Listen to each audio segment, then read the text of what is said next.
Hey there, science fans! Today we're diving into the fascinating world of action potentials. These electrical signals are the lifeblood of our nervous system, zipping through our brains and bodies faster than a rocket. Imagine a chain of dominoes falling, each one triggering the next. That's kind of how action potentials work, allowing neurons or nerve cells to communicate with each other. These impulses are what make you feel, think, and move. When you stub your toe, for instance, pain receptors send action potentials racing to your brain, telling you to move your foot. Pretty cool, right? But these electrical signals aren't just for pain. They're responsible for everything from tasting your favorite pizza to acing a test. Without action potentials, our bodies would be like a car without an engine, to go anywhere or do anything. So buckle up as we explore the amazing world of action potentials.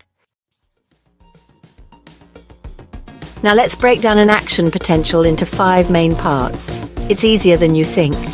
First up, we have the resting potential. Imagine a neuron just chilling out, waiting for a signal. It's like when you're relaxed on the couch watching your favorite show. But then something exciting happens. The neuron receives a signal from another neuron, causing it to depolarize. This is like when your favorite show comes on and you suddenly sit up full of anticipation.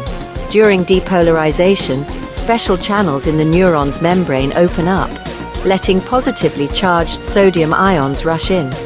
This influx of positive charge pushes the neuron's voltage higher, like a rocket taking off.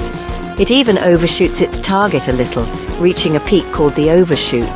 But the journey doesn't stop there. The neuron quickly starts to repolarize, like a rocket starting its descent back to Earth.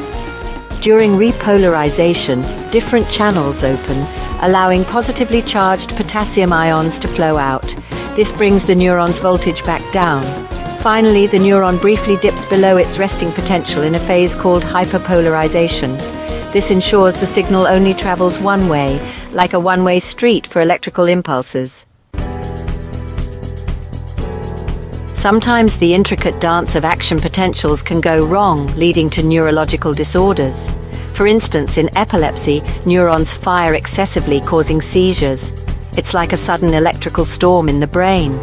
Multiple sclerosis, another neurological disorder, damages the protective covering of nerve fibers called myelin. This disrupts the smooth flow of action potentials, like trying to drive a car on a bumpy road. Parkinson's disease, a movement disorder, also involves disruptions in action potentials, specifically in areas of the brain that control movement.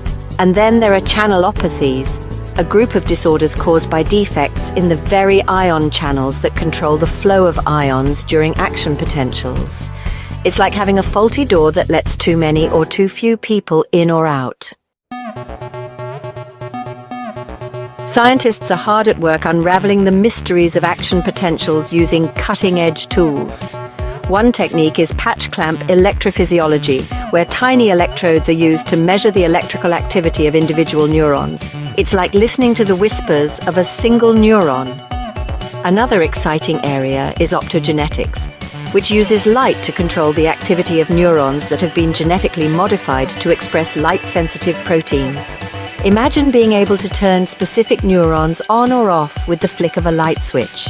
Computational modeling uses computer simulations to study how networks of neurons interact and generate complex behaviors. It's like creating a virtual brain in a computer. And then there's CRISPR, a revolutionary gene editing technology that allows scientists to precisely target and modify genes involved in action potential generation. The future of neuroscience is bright, and understanding action potentials is key to unlocking the secrets